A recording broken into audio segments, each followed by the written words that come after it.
మరి ఇప్పుడు ఏమంటా ఉన్నాడు ఇదే వ్యక్తి, ఇప్పుడు ఏమంటా ఉన్నాడు ఇదే చంద్రబాబు, మళ్ళీ కొత్త మేనిఫెస్టో అంటా ఉన్నాడు, మళ్ళీ కొత్త మేనిఫెస్టో అంటా ఉన్నారు, సూపర్ 6 అంటా ఉన్నారు. నమ్ముతారా అన్న? నమ్ముతారా తమ్ముడు? నమ్ముతారా అక్క? నమ్ముతారా? నమ్ముతారా అమ్మా? సూపర్ 7 అంటా ఉన్నారు. నమ్ముతారా?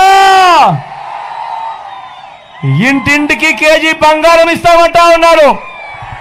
నమ్ముతారా అక్క? నమ్ముతారా? ఇంటింటికి కేజీ బంగారం అంట. నమ్ముతారా? ఇంటింటికి బెంజ్ కారు కొనిస్తామంట. ఇంటింటికి బెంజ్ కారు కొనిస్తారంట. నమ్ముతారా?